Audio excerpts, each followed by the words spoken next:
I'm going to try to go through this as quickly as possible, but there's a lot of material, and I'll try to do my best to not put anybody to sleep.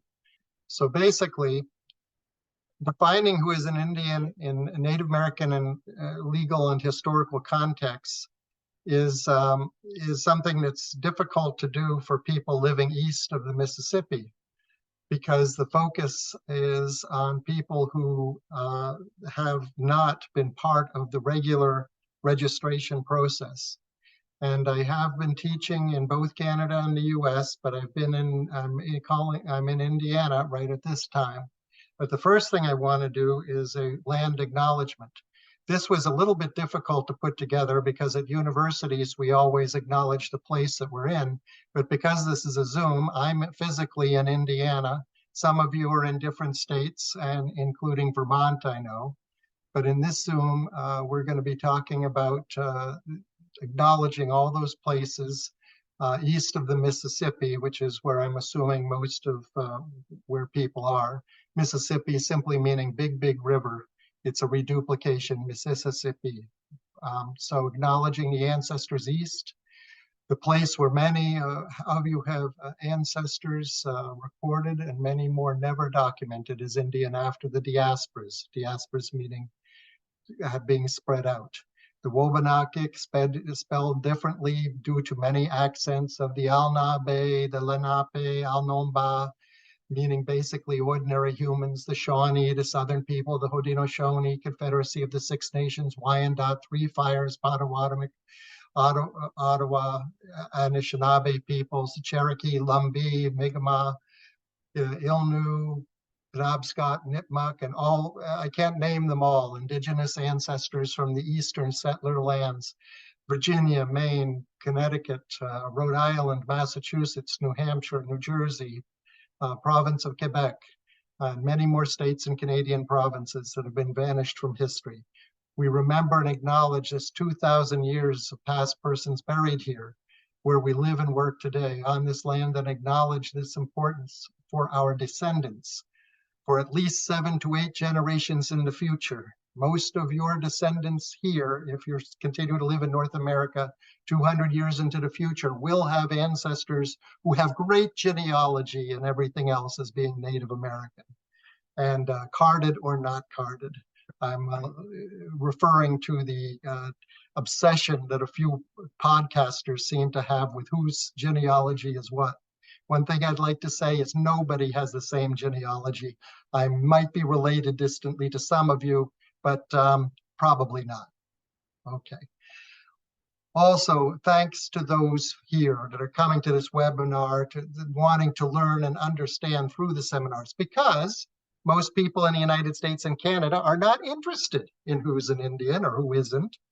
Many people refer to get their information through the internet blogs and opinions online, which I think is a terrible way to try to get any information. Public education institutions in both Canada and the United States provide very little information on Indigenous histories, cultures, languages, politics, or any other content. Both Indian and non-Indian students get the same education based on European and later settler worldviews.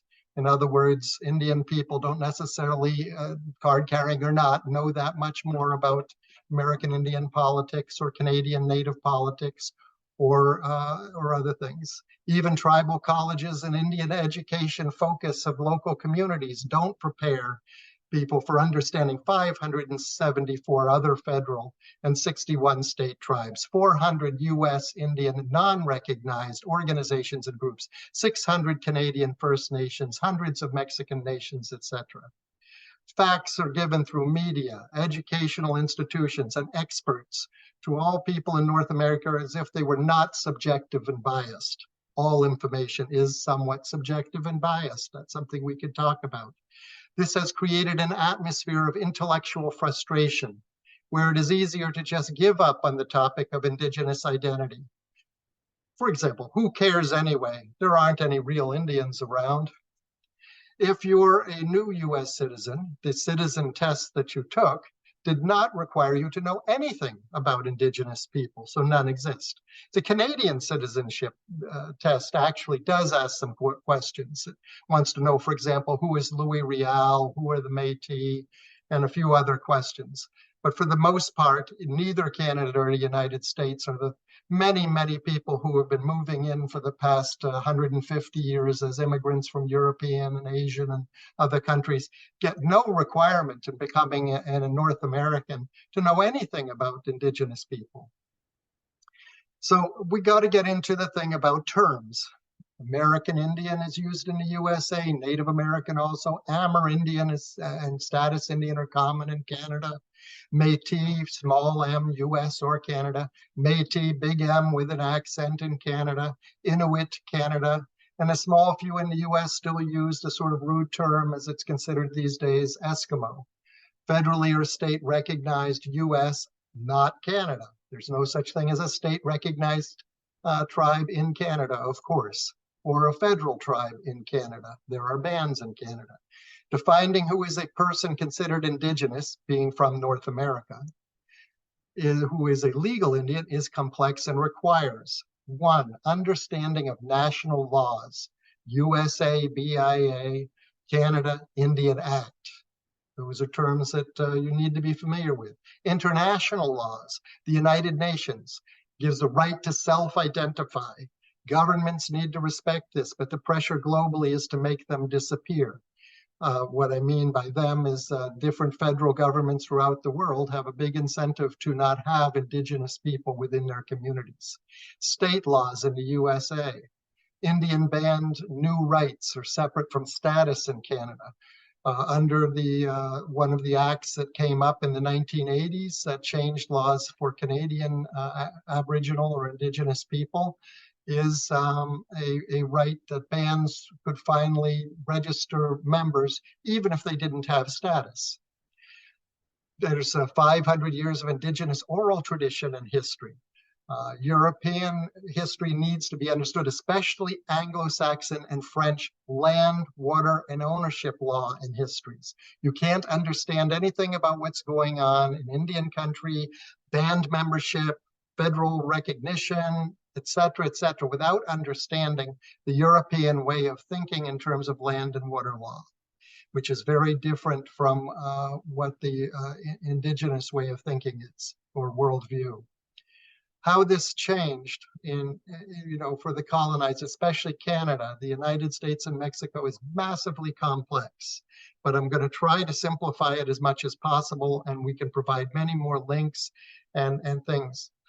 The various professional definitions, historians versus anthropologists versus genealogists versus sociologists versus educators versus linguists versus politicians, and now professional bloggers all over the internet, who I don't know how professional they really are. Okay, what does the law say? So let's, people were worried about subjectivity versus objectivity, meaning how much is just feeling and thought and how much is actual in some form of print. Well, there is, the closest we can get to objectivity is the law. Let's begin with Canada, because many people, and I know that some of the people listening are from Vermont, and you're right on the border with Vermont, with Canada. And it's important to understand that pre-1984 and 1985, there was something, the Indian Act was something different than the way it's operating today in the past 40 years. In 1867, the Constitution Act assigned legislative jurisdiction to Parliament over Indians and lands reserved for Indians. Almost 10 years later, in 1876, the Gradual Civilization Act and the Gradual Enfranchisement Act became part of the Indian Act. Enfranchisement in Canada means not being Indian anymore, becoming part of being a regular citizen, not being under the Indian Act, which it was basically meant that you were not a citizen. And the Gradual Civilization Act was put in place to take away the savagery as it was perceived by the Canadian government of Indian people. The Indian Act attempted to generalize diverse populations of people and assimilate them into French or Anglo-English society. Quote, it forbade communities from expressing their identities through governance and culture. In other words, traditional structures of governance with band council elections, hereditary chiefs were no longer part of the system. They were not recognized. Until 1951, women were also excluded from any band council politics, couldn't be a member of a band council.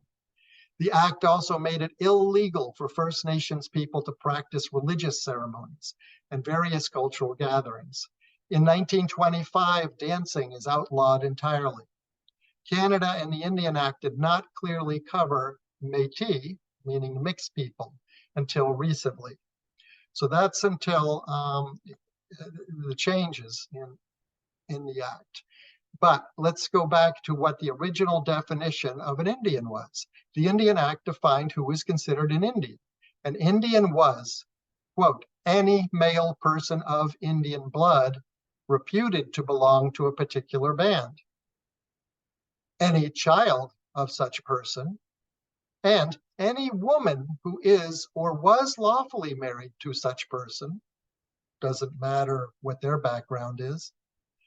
A person lost status if they got a university degree, if they married a non-status person, if they were a woman.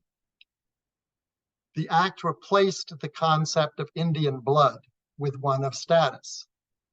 Blood was used as a very loose term before the Indian Act in 1867, and just threw out the whole concept, which is a concept still used in the United States, which we're going to get to.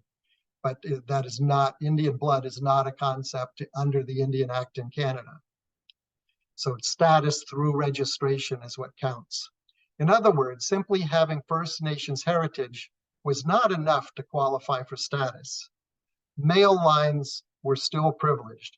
Women with status lost their rights if they married a non-status person, which is one reason why so many Indian women from Canada are all over the United States and their descendants, because up until 1984-85, they lost their status, and if they married a French Canadian or Anglo man or whatever, and if there was a divorce, they still didn't have status.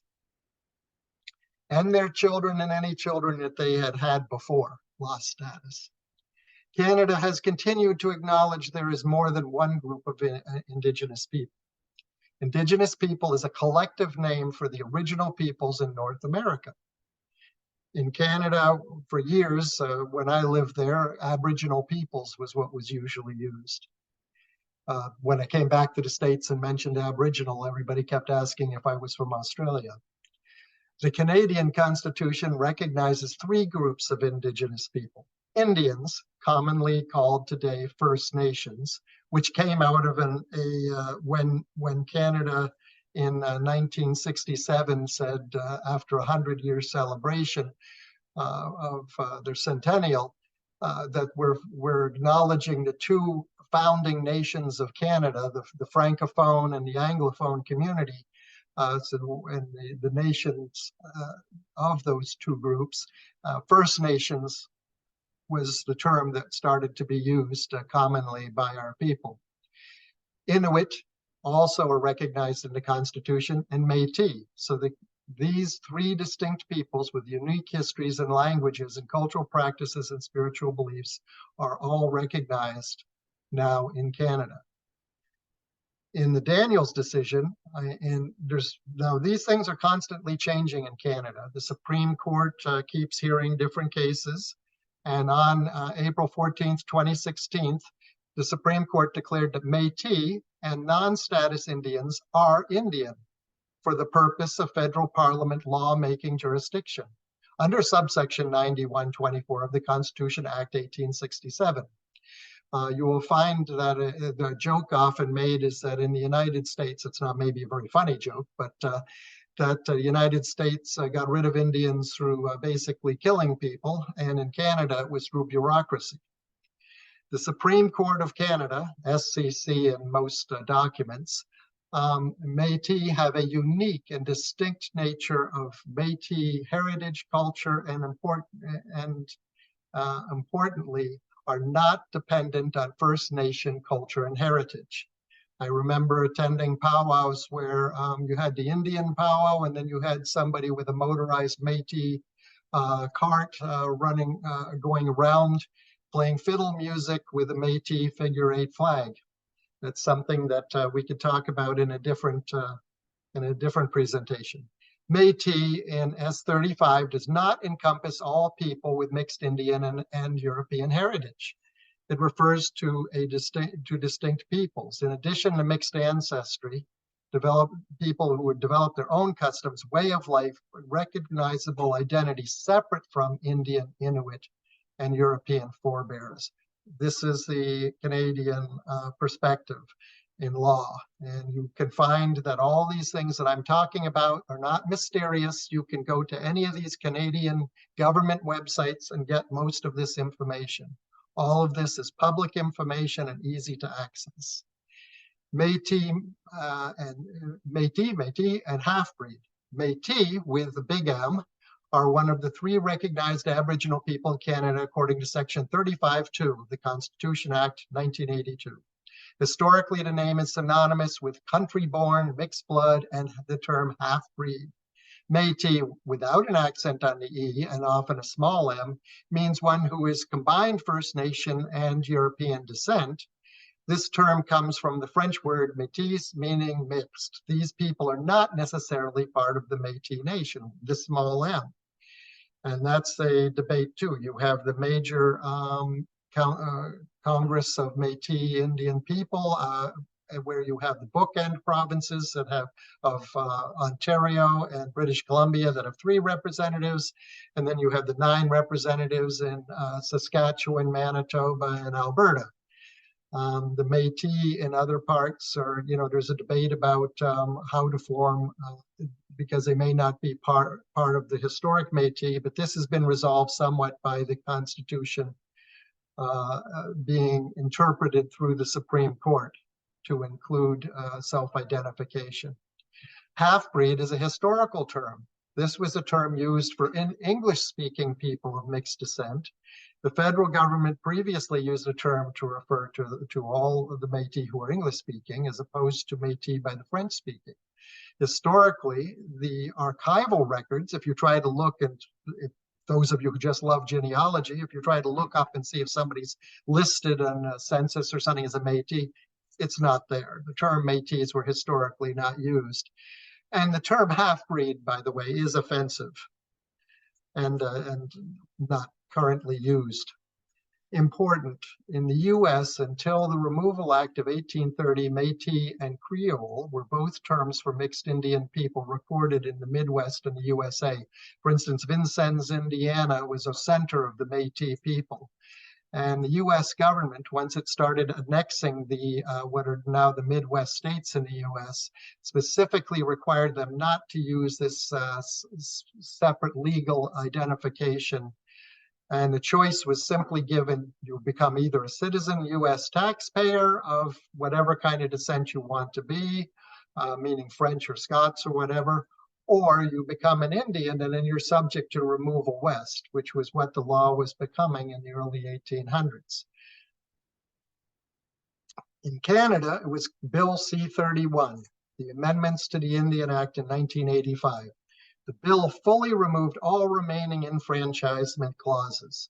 You could still get a university degree and still be a status Indian. Additionally, those who had lost status through marriage were reinstated as status Indians for 1 generation. And there's been court cases on that ongoing, and as band members.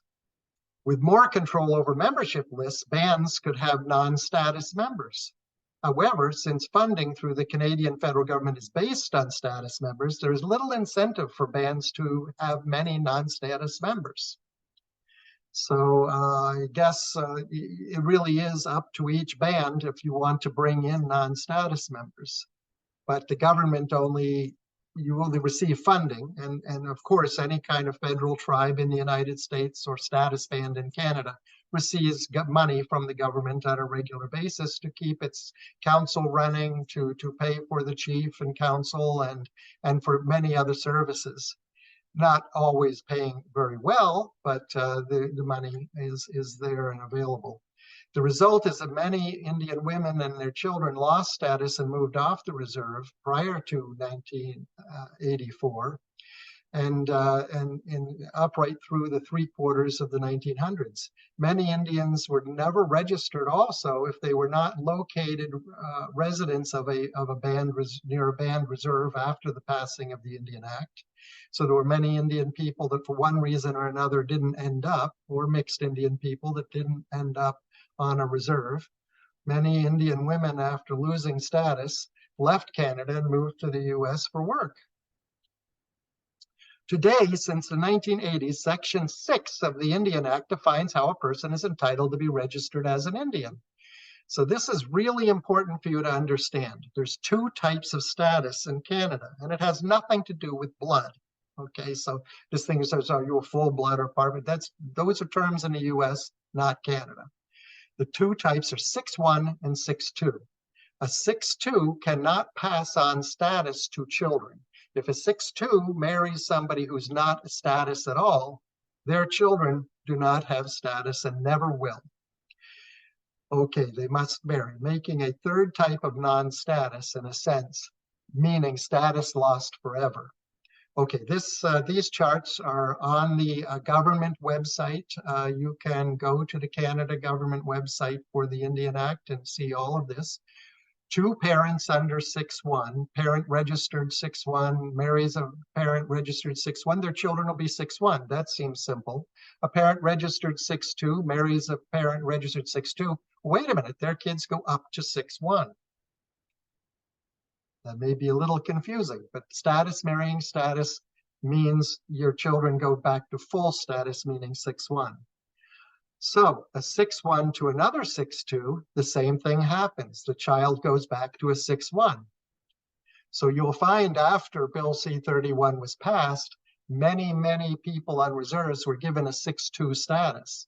And there was a panic on some reserves because they had small numbers on reserves compared to many reservations in the United States, that if their members married somebody who was not status, that they would lose many status members. So there was a big push for status 2s to only marry status 2s so that the kids could then become status 1s. If a parent registered under 6-1, then the child is, then the child goes down to a 6-2. If a 6-2 marries to a non-registered person, as I was saying, the child is not entitled to be registered and their descendants will never have status. This obviously is a system to make Indian people disappear. As long as you keep marrying somebody else's name. So one thing you're going to notice is it has nothing to do with band. It doesn't matter if you're a Mohawk, a Huron, it doesn't matter if you're Secwepemc or Shuswap or Cree or whatever. The only thing that matters is that under the Indian Act, all Indians are controlled by the federal government, and the only thing that matters for status is status, not what tribe you are. Band membership is something different, and remember, you can belong to a band and not have status. It's complicated. Tribal membership in the US for federally recognized tribe is a very different system than this. Indian blood is given by a percentage on a CDIB, Certificate Degree of Indian Blood card, is the first requirement before applying for one of any of the 574 federally recognized tribes. 574 federal tribes in the United States. First, you have to go through the Bureau of Indian Affairs, Department of the Interior, and get a certificate of degree of Indian blood, which counts all the different blood quantums you may have from different places. Only if you're already on a federal register somewhere. Every tribe's office of enrollment then decides based on the constitution of their tribe, and on the percentage of what tribe or tribes counts toward their membership. if the applicant is going to be a member or not.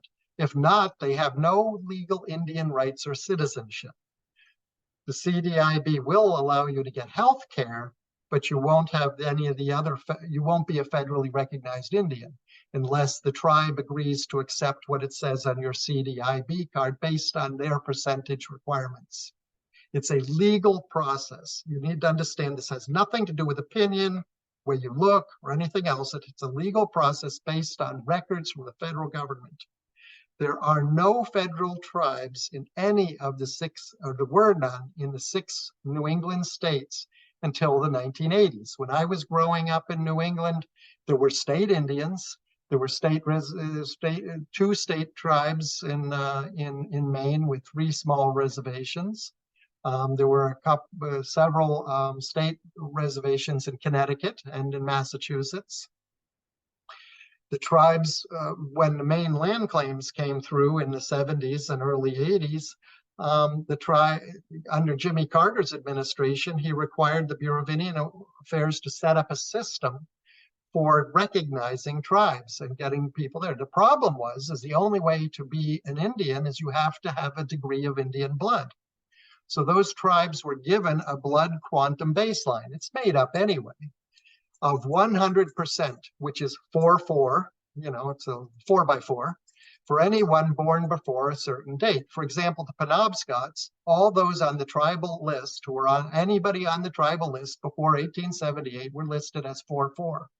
We now have Penobscots who finally, because the Penobscots have kept to the, I understand, to the 1/4 blood degree requirement from that 4-4, you now have people who are getting disenrolled in the Penobscot Nation and no longer can be Penobscot Indians. That's reached that generation unless they change their requirements. And federal tribes in the United States have the right to change the requirement of what blood quantum they require. About 1/3 of the now 574 federal tribes require at least 1/4 blood on their card. Sometimes of only one tribe, like the Navajo, sometimes allowing for other tribes to count. Where you've got 3/64ths from the Silex, you've got 1/32 from Grand Ronde, we'll combine that, et cetera, et cetera. Okay. Other tribes have now accepted descendancy of any percent. Basically, anybody who is on a baseline list, as an ancestor on a baseline list, usually from around the year 1900, can enroll. And I have seen cards as low as 1/2048th degree. In other words, one of your ancestors was on the baseline list that, going back in time about 8 generations, basically you're 1/2000th degree Indian. And there are tribes of descendancy that do that, and some of them are rather large tribes. Wannabes and out-of-lucks are not eligible per the internet bloggers and others. So that's the term being used these days. But jokingly, that term first came out was anybody who was had a CIB card but couldn't get into a tribe were called out-of-lucks. It's sort of rude, but it's real. The 2 largest US federally recognized tribes, just for comparison, have very different paths to membership. So instead of talking about all 574 tribes, let's break it down now to the 2 largest that are federally recognized, because they are very, very different in how they record Indian people. So if you are a Navajo, you must be at least 1/4 Navajo to be enrolled. You have a reservation basically a little bit bigger than the state of West Virginia, in Utah, Arizona, and New Mexico. Over 27,000 square miles, larger than 10 of the 50 states in the United States. And there's a website for the Navajo Nation you can go to see specifically what I'm talking about. In 2020, the tribal members increased to 399,494, they said, surpassing the Cherokee Nation.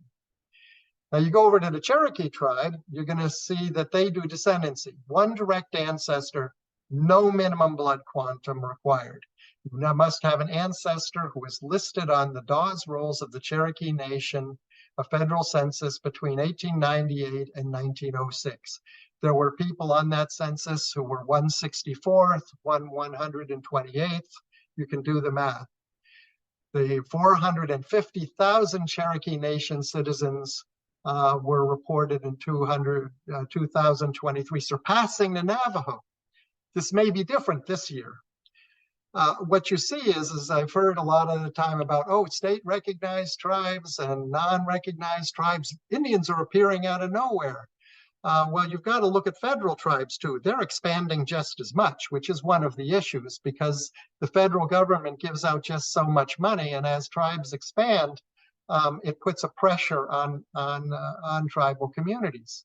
The Cherokee Nation Reservation is a 7,000 square mile radius. Most Cherokee people do live away. Now, the confusing thing about statistics for the Cherokee is there are also 3 state-recognized Cherokee reservations, and the Cherokee Nation of Oklahoma is specifically trying to get them get state-recognized tribes in general done away with, because it doesn't want those Cherokee tribes to be around, and they're in Alabama and Georgia. And so when the statistics come out for the census, they don't ask you if you're from a federally recognized tribe or enrolled in one. They simply ask, what's your tribe? And, so you say Cherokee.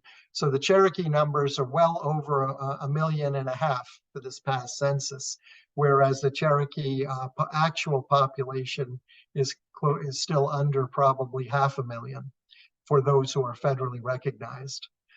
Okay, now look at the difference in speakers. There's, I hate to compare with the Navajo, because they're in a category by themselves. They claim over 170,000 speakers. There is no other tribe in North America anywhere close to that. I'm going to make that real clear. The Cherokee claim 1,520 out of 376,000. So when we're talking about languages, the Navajo have the bulk of it. They also represent a huge number of Indians in general in the country. So the Cherokee Nation, because when it went to descendancy, it published a picture back there. I remember this was from the 1990s. I put it on my door. This is what a Cherokee looks like, because you have redheads with blue eyes, you have African-American Cherokees, mixed Cherokees, you have people who call themselves full-bloods, but the definition of a full-blood in Cherokee country is one who comes from a full-blood community, meaning Cherokee speakers. It doesn't literally mean racially full-blood.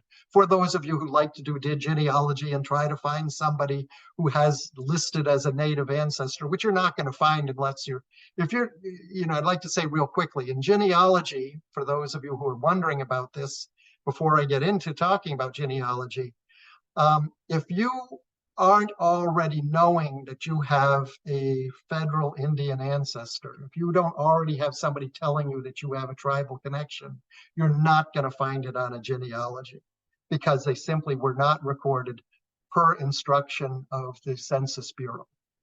Okay, the Cherokee Nation is a family of families is the point that it's making.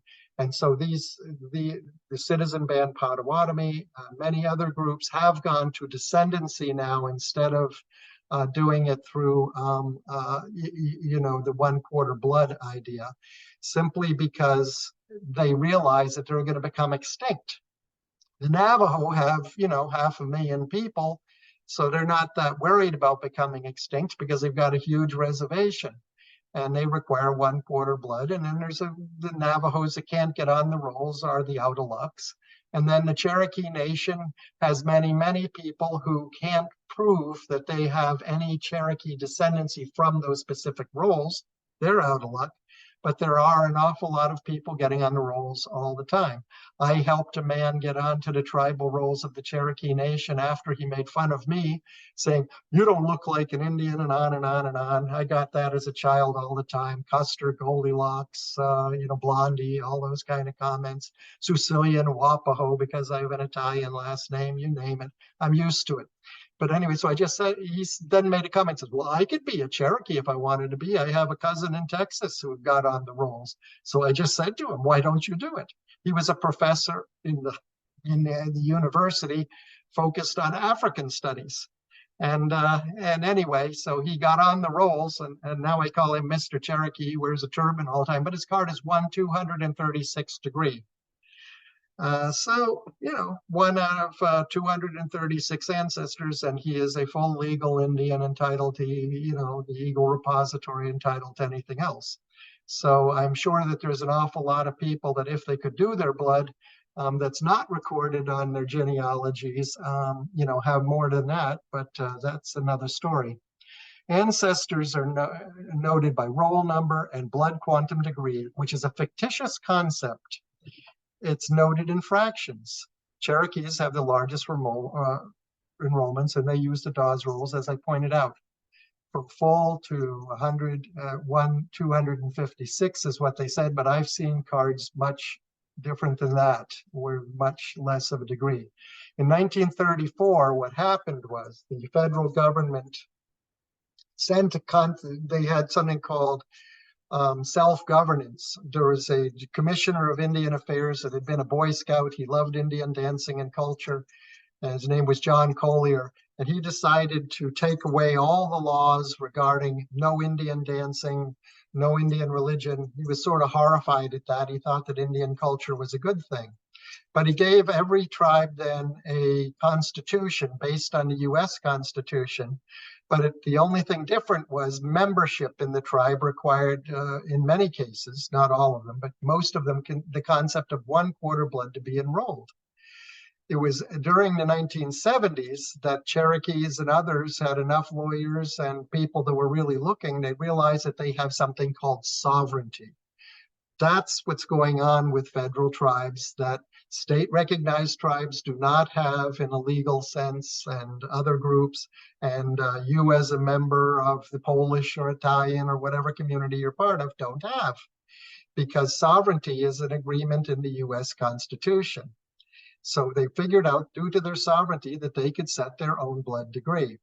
Now let's take a look at a map here. And one of the things I like people to do is something called critical thinking, which when I directed a 5-reservation program in the Northwest, we met with tribal councils before we developed a program in Indigenous Studies, a 4-year bachelor's degree. We asked them, what's the most important thing that you want our students from your reserves to have, or your reservations to have? And critical thinking kept coming up. Now I want you to look at this map and do some critical thinking. Where are all the Indian people in terms of land bases? Okay, take a good look at it. You got in the middle there, you got the Cherokee and other nations. A lot of them are in Oklahoma. That's where many, many tribes were removed to. Then you go a little bit further west, you see that huge reservation. That's the Navajo Nation. It's, if you want to compare the size, yes, it's bigger than West Virginia. It's certainly bigger than Vermont and New Hampshire, and bigger than Massachusetts, Rhode Island, and Connecticut combined. And then you've got some of the Lakota reservations up in the Great Plains region, the Rocky Mountain region. You see the big lines, colored lines there. What those are is that's a division between the different jurisdictions of the Bureau of Indian Affairs to administer services. So notice the eastern region. Gee, there's not very much there. There are no federal tribes in Illinois, in Missouri, in Indiana, in Ohio, in West Virginia, in Pennsylvania, in Kentucky, in Tennessee, in many places in the East, and certainly not in New Hampshire and Vermont. There are now federal tribes in the other in the other 4 states in New England. And there have been recently, there was a process called congressional recognition, because they weren't meeting the criteria through going through the 7-stage steps that you have to go through with the Bureau of Indian Affairs. And that's congressional. And during the Trump administration, believe it or not, he signed in 7 tribes, I think it was 7 tribes in Virginia as new federal tribes. And they have various size groups in the state of Virginia. So that's what happens, is you can be from a federally recognized tribe at one time with a blood quantum and then get disenrolled through termination, we'll talk about later. Or you can be from a non-tribe or state recognized tribe and then become a federal recognized tribe. This is all a process. And it certainly has nothing to do, by the way, with genealogy. Navajo Nation is the largest alone in population, followed by the Cherokee, Choctaw. The Lumbee tribe of North Carolina is the 4th largest tribe in the United States by number, and it's still a state-recognized tribe. It is not a federal tribe. This is a list of the 10 largest tribes according to the census.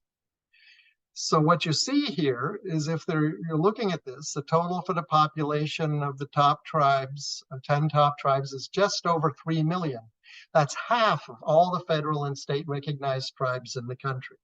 In other words, you've got 574 federally recognized tribes, knock off 10. So you've got 364 other tribes that are federal, or 564 other tribes, plus 61 state tribes, plus a number of self-identifying tribes.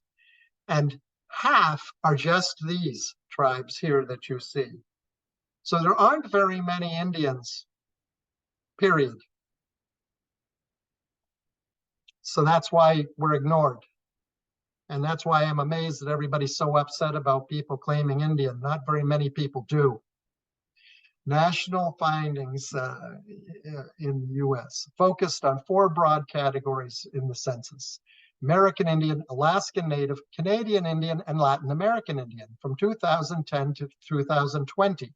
The American Indian combination or alone nearly doubled to 6,300,000. That's less than Asian, that's less than many different other groups in the United States. The Canadian Indian group alone was 72,000. This is self-reporting.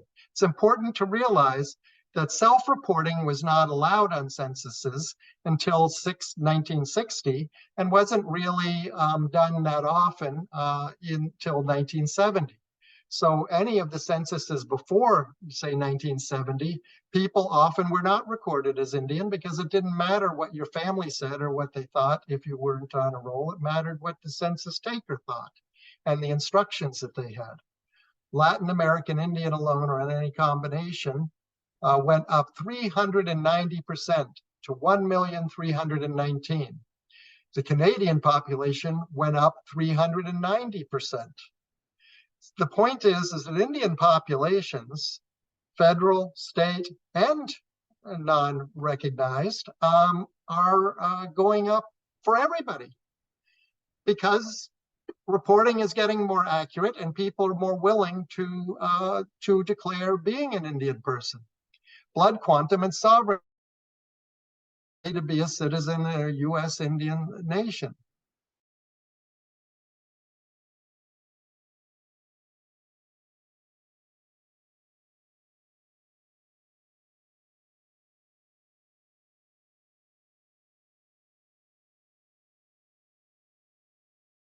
Except lacks any scientific basis.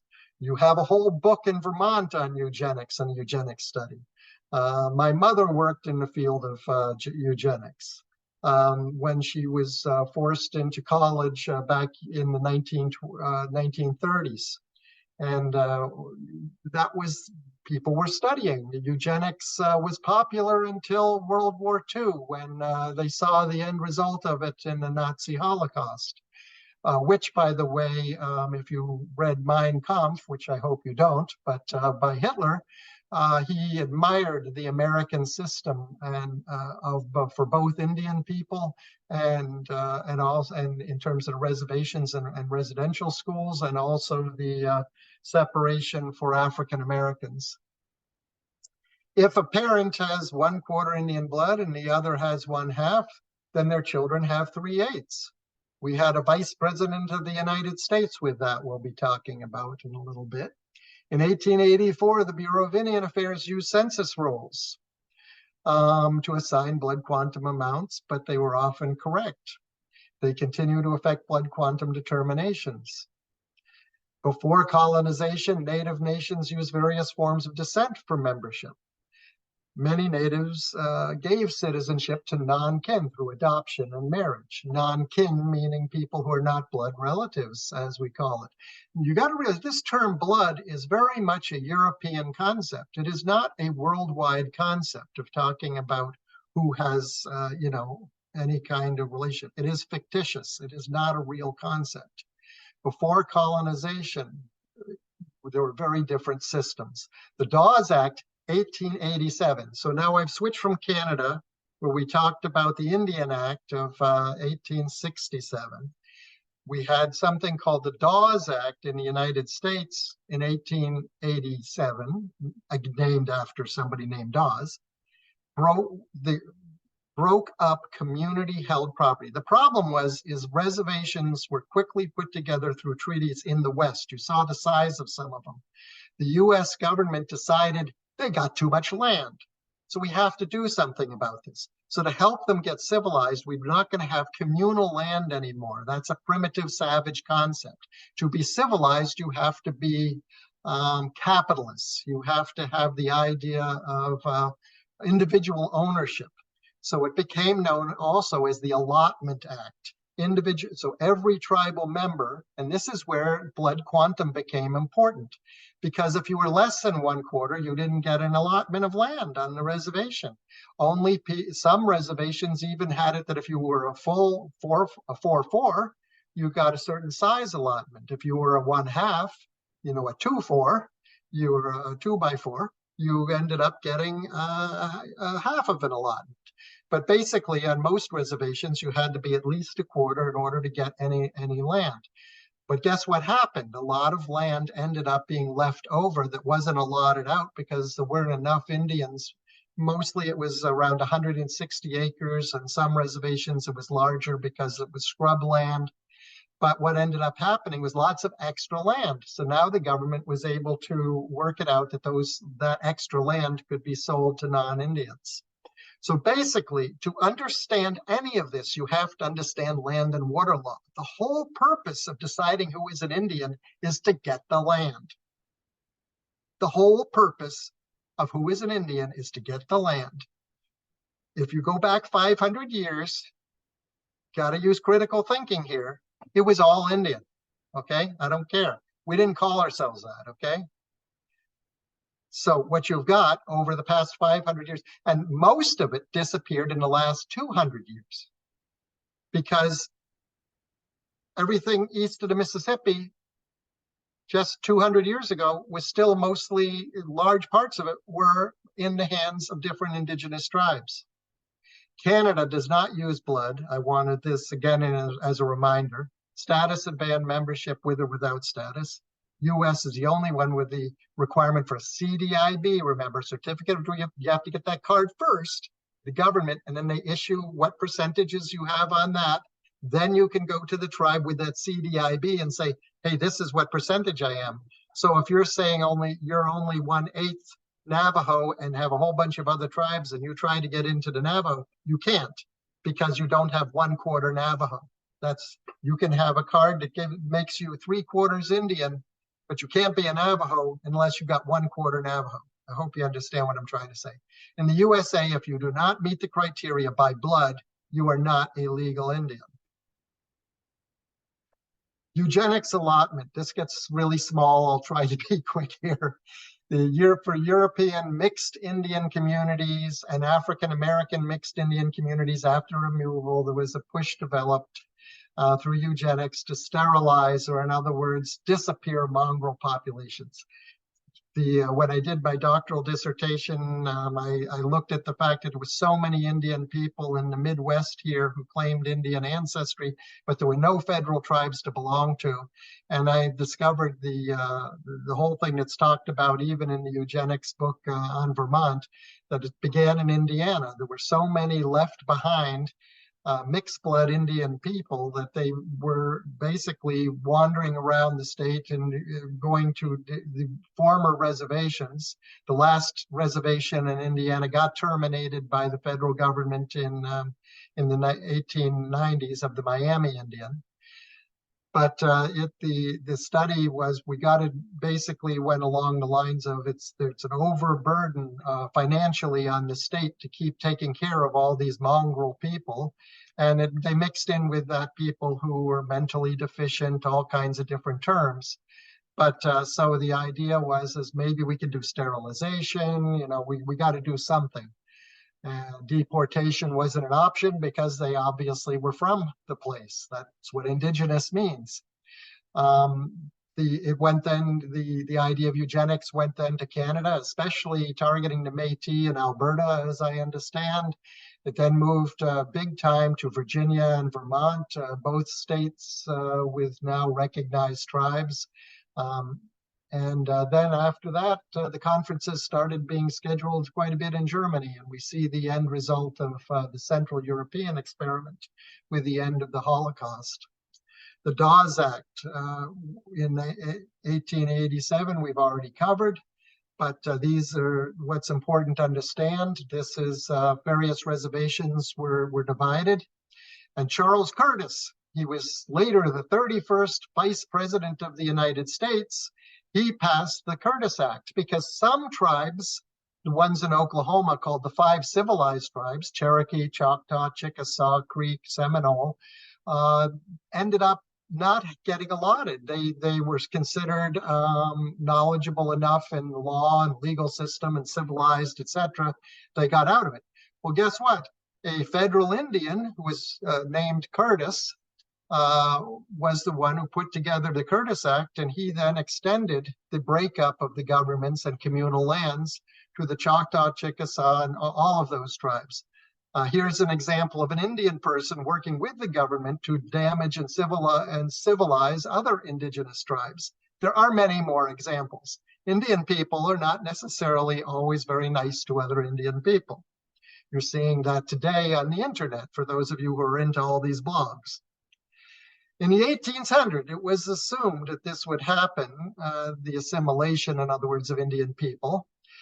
And by 1950, the combination of forced education for children, political dependency, and government funding, forced individual versus communal ownership, technical job training, supervision by Christian churches sent out to civilize people, couldn't make the Indian issue disappear. So in 1950s, the government developed something called the Indian Termination Act, tribal termination. So over 100 tribes were terminated by the federal government by offering Indian people a certain period of time of relocation and job training in big cities, and basically were tricked into signing away their recognition. It ended up a disaster.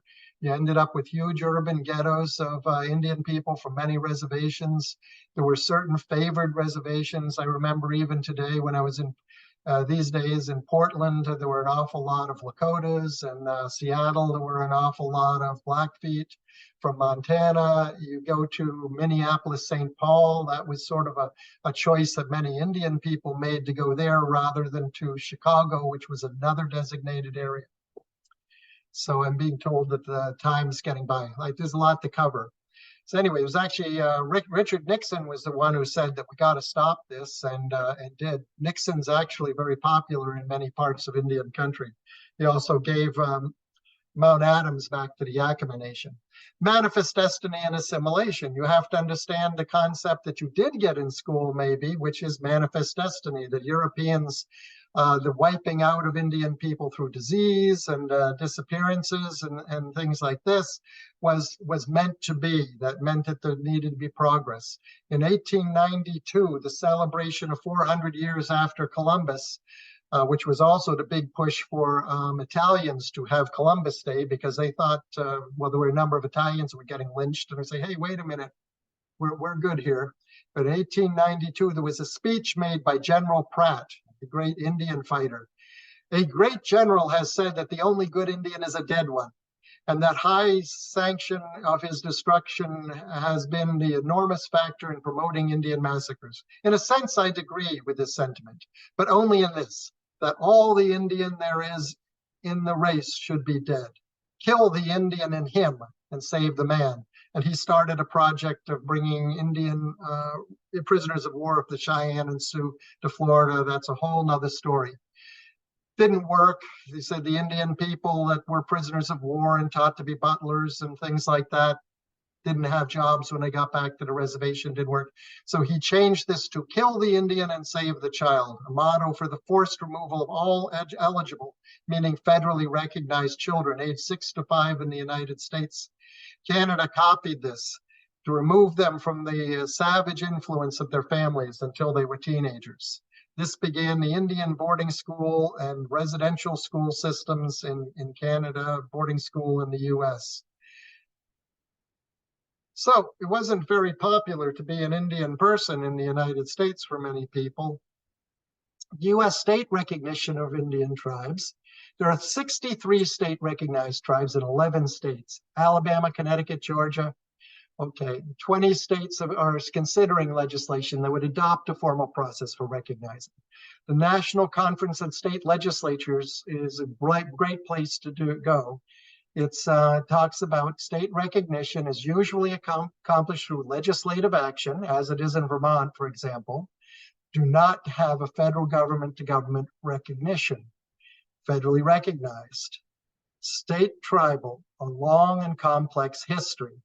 State recognition, and this is important, does not confer benefits as federally recognized tribes have. There's no competition here.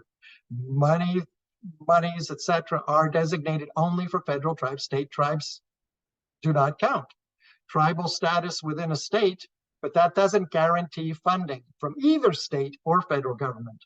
Some federally recognized tribes are also recognized by states. Federal recognition remains the primary way where people want to be recognized. It does not apply to state recognized tribes. The idea of making money by being a member of a state recognized tribe, if that's your reason for wanting to belong one, and it doesn't seem that that's the main reason. My experience, it seems to be mostly cultural, language, etc. Research and the concept is there's no way for a mixed blood person in the states to get any form of acknowledgement or recognition if you're not federal, except for state recognition. There are no, remember, the Métis and the Inuit are not recognized in our Constitution, only the term Indian.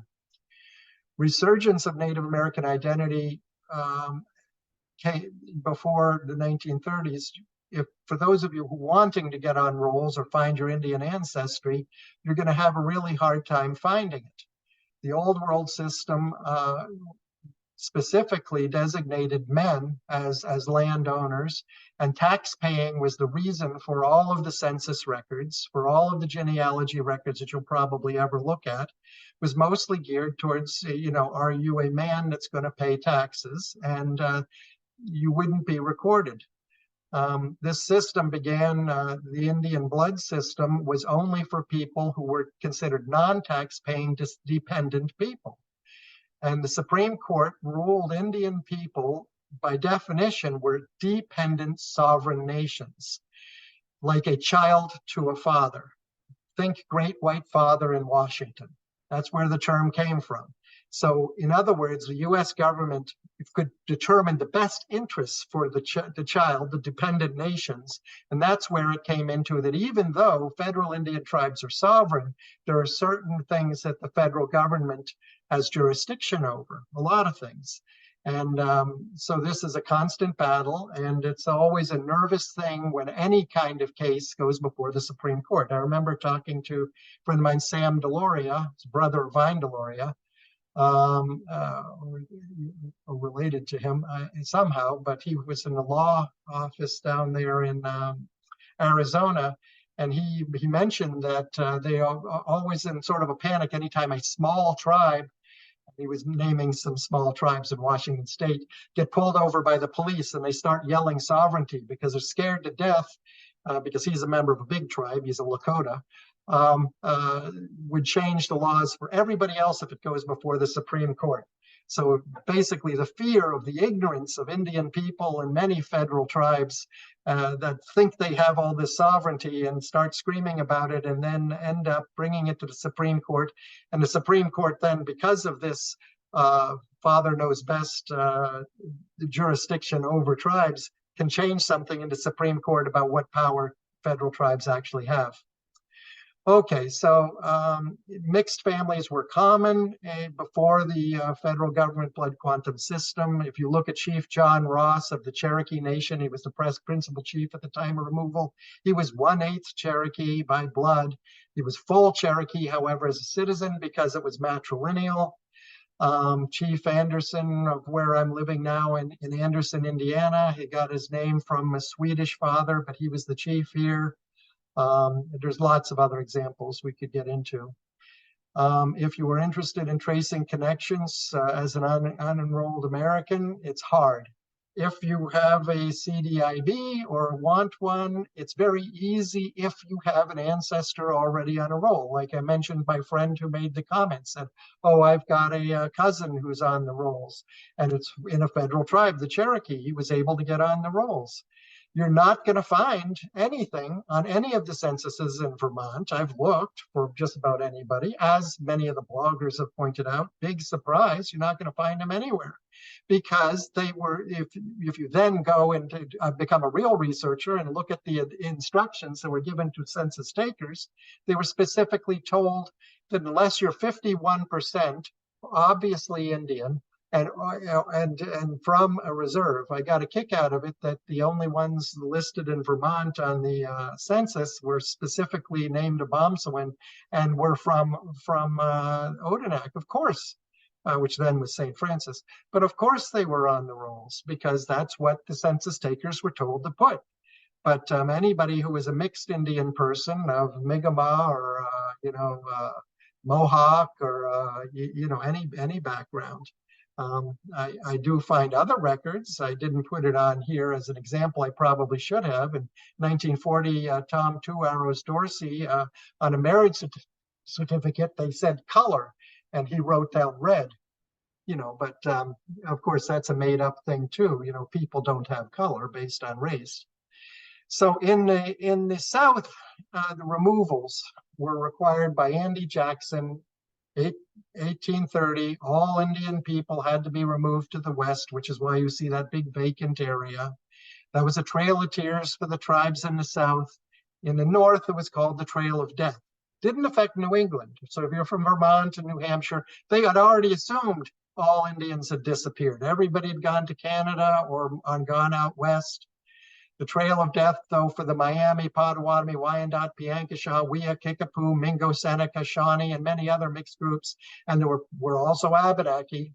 A lot of people bailed. Names are recorded by government that often haphazard lists. When they put these lists together, as they were gathering Indian people together, they were trying to make lists. They don't even know. A lot of tribes have gone back in time to the 1830s and 40s. The last big removal was 1848 from Sandusky, Ohio, of the Wyandots. The lists record all kinds of names that are obviously misspelled and aren't found today on tribal lists in the federal tribes. The official Indian lists are what were then used for the blood quantum. So obviously many people were missed. In the late 1800s, the official blood quantum began to give and divide communities up. Excess land was sold to non-Indians. So I don't know, proving Indian ancestry is easy. If you have people on the government lists, I'm gonna have to get faster. One of the things that I was thinking of, in the East, Indians are not recorded all were recorded as white, but colored, Negro, mulatto were specifically terms that if anybody had the one drop rule of, looking at all to a census taker like they were, had African ancestry, that was always put down. And some states, such as Virginia, specifically said that Indian people also would be put down as mulatto in certain years of the census. So it gets very complicated. I've tried doing African American genealogy for people in southern states before slavery. You can forget that. There were many American Indian slaves, and mixed Indian and African American slaves, but they were not recorded by race, just as property. So I've often thought about the connection between Jewish people, also, because if you look at the censuses, the basic critical thinking, you had Jewish people, but if you look at the race line, they were always recorded as white, just like mixed Indian people were white or mulatto. Those are the choices. But today, if you have a Jewish person that says, I'm Jewish, they aren't declared to be frauds. Like these bloggers are doing right now on the internet. It says, oh, well, I can't find it in your, but I'm a little jealous. I mean, maybe I'd have to, consider a religious conversion or something. But you got to remember, for Indian people, that isn't an option, because Indian religion, as it was specifically outlawed. It wasn't until the Indian Religious Freedom Act, which only really applied to federal tribes, was passed in 1990 that you could declare Indian religion that easily. Okay, so this is more information here. I can get you the slides, but for those of you who are trying to do genealogy, you got to realize that you're not going to find Indian on any of the census, etc. Tax-exempt Indians from reservations, or more than 50%, were listed as Indian per instruction. It was tax-paying was the interest, not ethnicity. Indians on federal reservations were not all considered citizens till 1924. And the government wanted to know who were the taxpayers. They weren't interested in who was an Indian if they were a taxpayer. Some Indians successfully gave up tribal Indian citizenship and remained in the East, but they were not Indian except in family folklore. So if you are interested in your Indian ancestry, I am sorry, but you are going to have to talk to the old people in your family. And you're probably going to need to stop bugging the poor people on the reserves that are very small. You don't have that many people living on the close by reserves, and they are very specific ancestries. And some of you may be related to somebody there, but how would you feel if somebody showed up at your front door and started calling you a cousin? That's, I think, one of the reasons why people are getting mad about this. I mean, I don't have anybody at either Odanak or Wallanack that I know that I'm related to, for example. Somebody was asking about my genealogy. Not that it's any of your business, but my genealogy comes through my family. And that's all I need. Both African American and Euro Americans with a story of an Indian ancestor are most common challenge for genealogy in east of the Mississippi. I recommend not doing genealogy unless you just want names. And you can't really prove who's who anyway.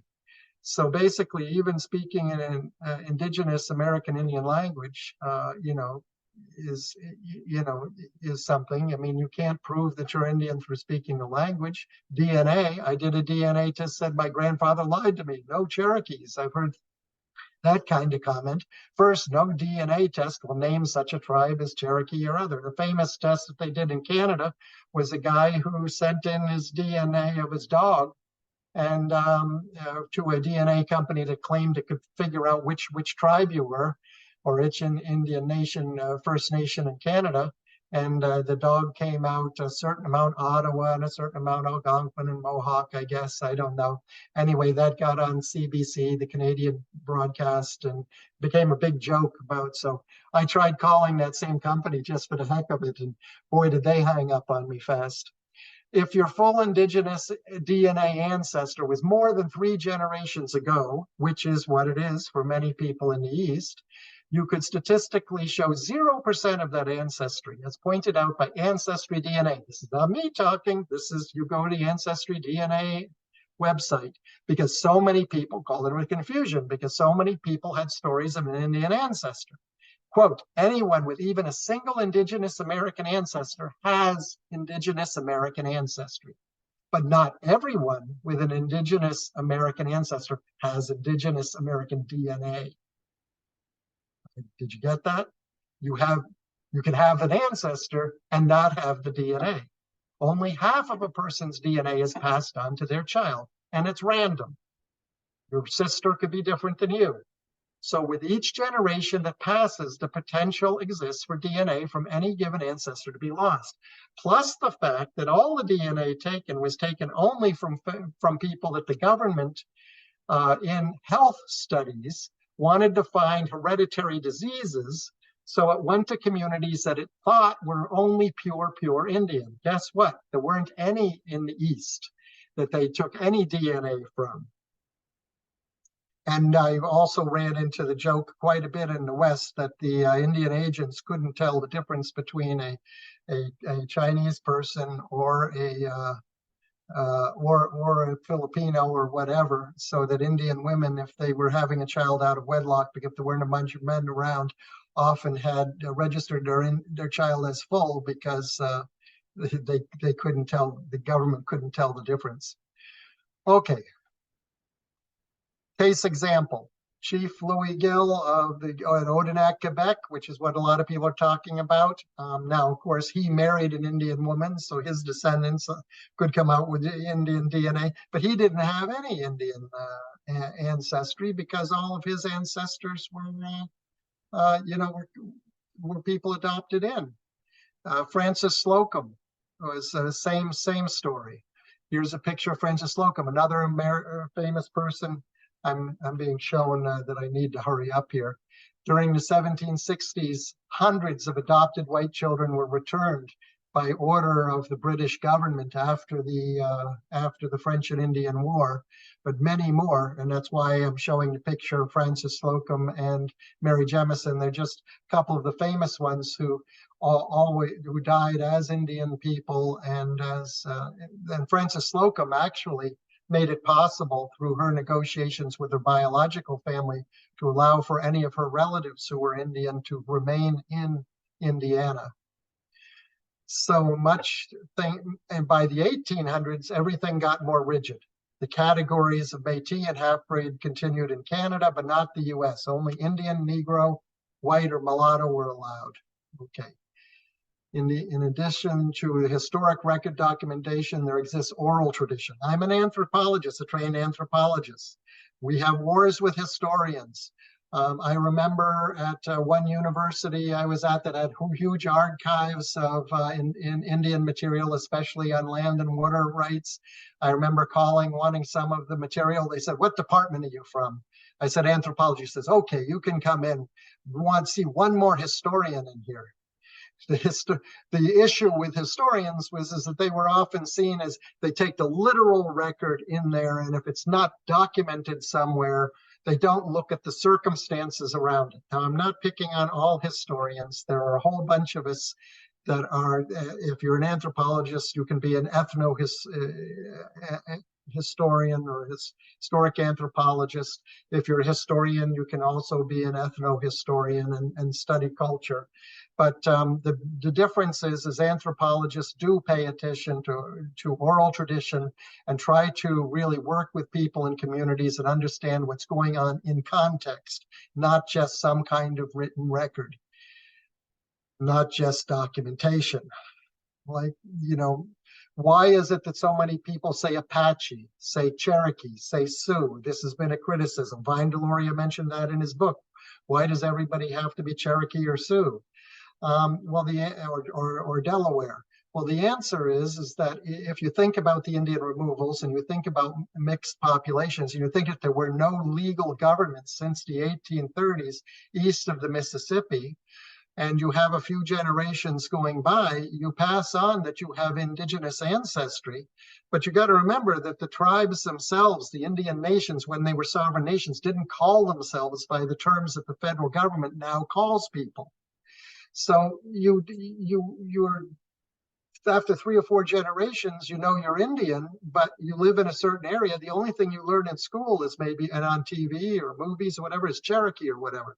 The other thing is that for the Cherokee, the federal government offered compensation only to the Cherokee people and advertised it in all the newspapers across the United States and Europe even, and said anybody who could prove they were Cherokee could get compensation. 150,000 applications went in between 1900 and 1909, people trying to prove they were Cherokee. If they were Piankashaw or Wea or Lumbee or Chickasaw or whatever, or Shawnee, they wouldn't get compensation. You had to prove you were Cherokee. And it was really sad. I ordered a lot of the applications, and some people were signing with an X. Obviously, they had spent money hiring a lawyer or whatever to put this paperwork together. And then just to get it's about a 7-8 page form. The only way you could be accepted was if, one of the questions was, which of your ancestors was, on the Trail of Tears or in Oklahoma at a certain date? What was their name? Basically they all got stamped denied. And I saw a lot of them stamped denied. Was African-American ancestry probably a slave? Denied. Okay, so you got all those kinds of applications. So Cherokee was a big one. And so if in 1940 your grandchildren ask you, by the way, what tribe are we, Grandpa? And you just had spent a bunch of money and time trying to prove you were Cherokee 40 years ago or 50, 60 years ago, you would have said, well, we're Cherokee. I can't really explain Apache or Sioux that much, but those are popular names. Okay, I had always heard when I was, or not always, I had many times heard, from people when we were talking about Indian child welfare and how do we get children protected and stuff. We use the ignorance of the white man against them. It was a frequent comment because non-Indians, social workers and such, didn't know the difference between whether somebody was federal or not. And the Indian Child Welfare Act went into effect to protect Indian children, but it only had effect for federal Indian children. So we use that. Now, the problem is today, it seems like the ignorance of the white man is being used against everybody by both white and Indian people to eliminate access for many Indian people who are mixed or from non-federal tribes. But this has a history. You've got to realize that there's a long history of Indian people fighting Indian people. So you've got to be very careful about what you're getting into and not get into Indian politics. I mean, go back to 1636, 37, when the Pequot were almost destroyed in the Solon Sea with the help of the Mohegans and the Narragansetts. And then they in turn started fighting each other. King Philip's War was lost in a big part because the Mohawks refused to help them, and it was a Massachusetts Indian who killed King Philip. He was awarded with the severed hand. You have, during the French and Indian War, you had, Indian people fighting on both sides against other Indian people. Many attempts of our people to have unified confederacy against European settlement failed due to disagreements, even with Indian people fighting other Indian people. A few months ago, this past December, the federally recognized Cherokee Nation, with the help of a few other recognized federal tribes, unsuccessfully attempted to have Congress remove state recognition of tribes. That was in the summer, and later tried to ban them from membership in the National Congress of American Indians. There were some other federal tribal members who stood up for the state recognized tribes, and several of the state recognized tribes wrote letters which are detailed describing protests to that vote, and those are all online, and you can read the arguments. And as a social worker who's also a clinical social worker, I'd like to say that this whole questioning people's identity is a core issue. If you take a look at the Lumbee Nation, which is generally recognized, even though it's state recognized, as it is recognized for some federal purposes, there was a man who has been called a fraud Indian many times. He ended up, committing suicide. It was Longlance. He changed his name to Longlance. His original name was Long, but he was mixed African-American. And when his brother came out and pointed out that he needed to come to his father's funeral, and it came out that he was, at that time in the South, considered a Negro, the outcry was so big that he committed suicide, or took his own life. I think that, we got to be careful about, all these blogs and stuff going on. Nature versus nature. Is it physical or culture? Subjective versus what is real? The debate goes on. There is no answer to the question. You cannot prove you are Indian, and you cannot disprove that you're Indian. Others cannot disprove that you're Indian. You need to feel a little bit better about yourself. But if you are who you are, I know who I am because of my family. I know the stories. I know who I am. I'm not worried about lists and stuff. And as a professional social worker, educator, linguist, and anthropologist, I don't often agree with some others who use only documentation. I talked about that before. Last summer at a powwow in New Hampshire, a self-described anthropologist, I don't know who he was, asked me, so just anyone can say that they are an Indian without proof? He walked away as I started to try to answer him, indicating that he'd made up his mind, didn't want to discuss it. He was elderly, like me, I guess. And I understand the issue. Do people have the right to say that they are or are not? Or is that woke? That's a term that people are using now. You got to realize there's a big backlash to what they call subjectivity. Everybody wants, objective science, I guess, which doesn't exist. There is no answer to that is absolute. Every person is different. No one has the same genealogy or DNA. Okay? I don't care if you've got a relative on a reserve somewhere or on a federal roll. You aren't that person. You are not your ancestor, and you have a different background. CDIB cards are different for each person who has one. Everybody gets a different percentage because every federal Indian is different. And a lot of them do end up not on rolls anymore. My field work in the Ohio Valley included many interviews of self-identified Indian persons.